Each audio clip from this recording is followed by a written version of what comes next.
Hey there. Subscribe to my channel. And also press this bell icon. Nabi SAW ingin negosiasi. Dan pimpinan mereka namanya Uyainah bin Husn. Uyainah bin Husn ini nanti kita lihat kiprah-kiprahnya, ya, dianggap, maaf tanda kutip ya, dianggap ini adalah orang, diberikan julukan oleh para sahabat orang bodoh yang dipatuhi. Ya begitu. Walaupun nanti dia masuk Islam setelah itu. Tapi di awal-awal yang untuk masuk dalam keadaan kafir ada julukan itu.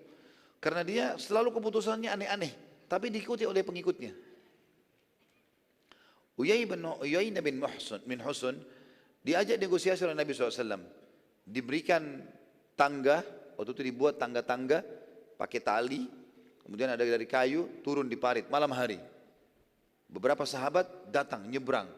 Ketemu dengan Uyainah, suku Ghatafan, dicari tahu ketemu. Diajak Uyainah. Rasulullah SAW minta ketemu, negosiasi, mau nggak? Mau. Uyainah datang dengan beberapa orang. Karena Uyainah datang ini bukan dia cuma mau serang Madinah sebenarnya. Dia cuma mau harta. Ketahuan suku ini cuma mau harta. Jadi kalau menang nanti dapat bagian. Apalagi jumlah pasukannya 40%. Gitu ya. Berarti 40% Madinah jadi miliknya. Maka dia datang, dia turun. Lalu negosiasi dengan Nabi SAW. Nabi SAW sempat menawarkan dengan beberapa sahabat hadir pada saat itu. Bagaimana kalau kau mundur hai Uyainah. Dan tidak usah ikut-ikut lagi dengan pasukan Ahzab ini. Dan kamu akan kami berikan 1/4 dari hasil perkebunan Madinah selama setahun. Jadi perkebunan Madinah ini 100%. 1/4-nya, ya, 25%-nya, itu hasilnya kami akan kasih kepada kamu. 1 tahun. Asal kau pulang saja. Pada saat itu mereka nolak, Uyainah nolak. Dan ingin mau pergi tapi dengan syarat seluruh hasil perkebunan Madinah dikasih setahun. Kedua belah pihak terus saja negosiasi. Sampai pada titik setengah hasil perkebunan Madinah buat Ghatafan. Jadi 100% nggak jadi, 1/4 nggak jadi, setengahnya terjadi negosiasi. Tetapi ini dengan syarat, kata Nabi SAW, dengan syarat orang-orang Ansar setuju. Karena pemilik kebun di Madinah orang-orang Ansar. Ini bukan keputusan saya, ini negosiasi, kata Nabi SAW kepada Uyainah. Kita dengarkan sekarang pimpinan-pimpinan orang-orang Ansar. Waktu itu kebetulan ada Sa'ad ibn Ubadah dan Sa'ad ibn Mu'ad radhiyallahu anhuma yang tadi diutus oleh Nabi untuk mendatangi benteng Quraidah. Ya. Masih hidup nggak ini? Masih. Ikuti ya. Jangan sampai mukanya serius tapi alam pikirannya kemana? Akhirnya Nabi SAW mengatakan kepada kedua orang yang mulia ini, Sa'ad ibn Ubadah dan Sa'ad ibn Mu'ad, bagaimana pendapat kalian? Tadi kita sepakat seperti ini. Setuju nggak? Setengah hasil Madinah setahun kasih suku Ghatafan. Maka Sa'ad ibn Ubadah radhiyallahu anhu sempat bertanya begini, ya Rasulullah, apakah ini wahyu? Wahyu dari Allah ini yang menyuruh anda mengambil keputusan seperti ini? Atau hanya strategi perang saja? Maka Nabi SAW mengatakan, bukan wahyu, tapi ini hanya strategi perang. Dan ini juga sebuah pelajaran teman-teman sekalian, tidak semua apa yang Nabi SAW sampaikan itu berarti wahyu langsung. Ya, ada beberapa penyampaian Nabi SAW seperti beliau menanya kabarnya sahabat, ya, atau beliau sedang mengambil sesuatu, meminta tolong kepada seorang sahabat. Ini bukan sebuah hukum.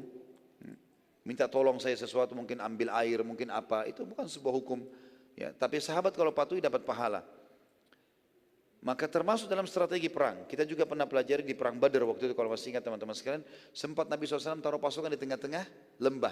Lalu beberapa sahabat mengatakan, ya Rasulullah, ini wahyu atau strategi perang? Kata Nabi SAW, strategi perang. Kata para sahabat, ya Rasulullah, setahu kami ini tidak tepat. Karena ini musuh akan bisa menyerang kita. Ya, tapi kalau anda mau, kita mundur ke belakang, supaya di belakang kita ada tameng, ada kebun-kebun kurma, dan dekat dengan sumur. Kata Nabi SAW, baiklah, dipenuhi waktu itu. Termasuk masalah ini. Dan sahabat punya adab, tata krama. Mereka bertanya.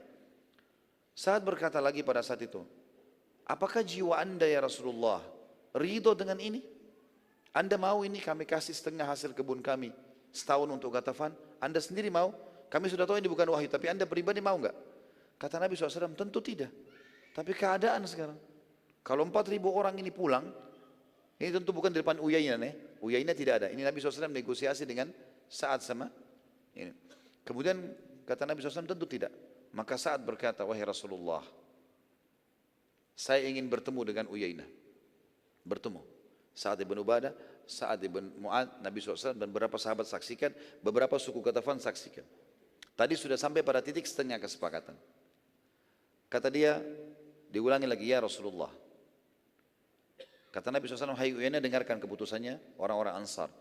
Kata Sa'ad ibn Ubadah dan Sa'ad ibn Mu'ad, ya Rasulullah, bila wahyu, maka kami akan patuh. Kalau ini wahyu dari langit, kami akan patuh. Bila keinginan anda pribadi, kami juga akan memberikan buat anda, terserah anda.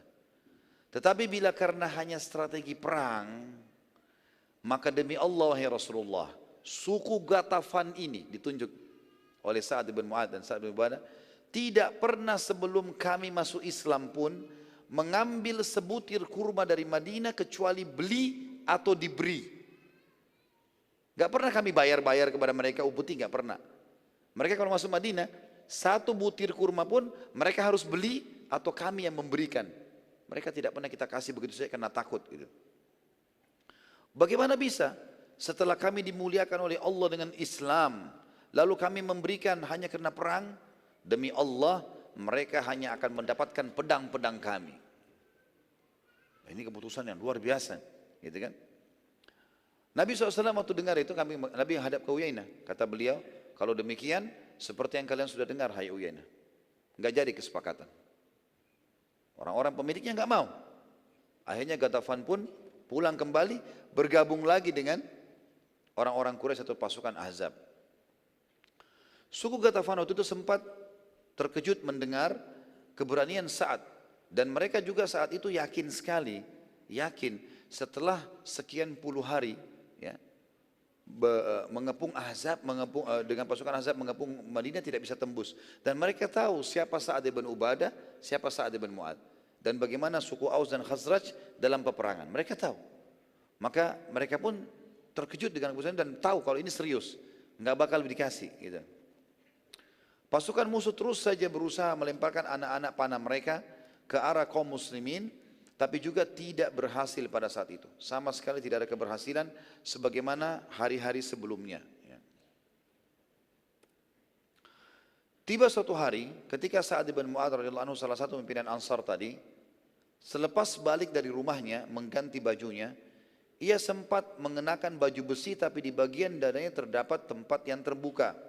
Jadi Sa'ad bin Mu'adz ini rupanya setelah beberapa hari diparit, dia izin dengan Nabi SAW, ya Rasulullah saya mau pulang ke rumah. Gerah, mau mandi segala macam, mau ganti baju. Nabi SAW silakan, pulanglah Sa'ad bin Mu'adz radhiyallahu anhu. Waktu dia pulang ke rumahnya, rupanya dia ganti semua bajunya, dia ganti juga baju perangnya.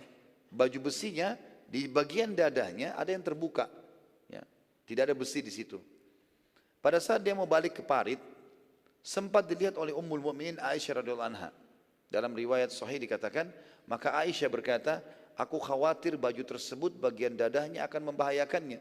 Karena saat lewat di depan rumah Nabi SAW menuju ke parit, Aisyah sempat melihat sepintas, lalu terlihat baju perang itu. Terlihat karena orang baju perang besinya dari lehernya sampai ke terturun sampai ke perutnya, gitu kan. Maka Aisyah mengatakan, saya khawatir ini malah bisa membahayakan Sa'ad. Subhanallah, ketika Sa'ad sudah masuk lokasi parit, tiba-tiba ia terkena di sekitar dada itu sebuah anak panah yang membuatnya akhirnya terjatuh dan berdarah. Lalu para sahabat segera membawanya ke Nabi SAW. Nabi SAW lalu mencabut anak panah tersebut dan darah keluar dengan deras dari arahnya. Lalu Nabi SAW memanaskan besi yang kalau dalam istilah agama, di istilah bahasa Arab namanya kai, pengobatan kai. Besi panas kemudian diletakkan di tubuh yang sakit gitu ya. Dan kemudian menempelkan pada luka Sa'ad dan darah pun akhirnya berhenti pada saat itu. Nabi SAW tentu dalam riwayat membolehkan pengobatan kai tapi dijadikan pengobatan yang terakhir. Enggak boleh pengobatan yang pertama. Itu ada bahasan sendiri tentang pengobatan nabawiyah. Beberapa saat dari kejadian tersebut tiba-tiba lukanya Sa'ad ibn Mu'adz radhiyallahu anhu kembali berdarah. Ya. Dan Nabi SAW melakukan lagi hal yang sama. Dikai lagi, berhenti lagi. Ya. Beberapa kali Nabi SAW melakukan itu. Namun hal itu terus saja terulang sampai yang ketiga kalinya. Sehingga Nabi SAW memerintahkan agar Sa'ad radhiyallahu anhu dirawat di Masjid Nabawi, di masjid beliau. Bawa pulang Sa'ad tapi jangan ke rumahnya. Buatkan kemah di dalam masjid, biarkan Mu'adz di situ. Diletakkan beberapa sahabat menampingi Sa'ad bin Mu'adz. Dan pada saat beliau dirawat, ada satu wanita yang diperintahkan oleh Nabi SAW, memang ini wanita perawat. Ya. Setiap peperangan Nabi SAW, kebanyakan wanita ini ikut, namanya Nufailah. Nufailah. Hey there. Subscribe to my channel. And also press this bell icon.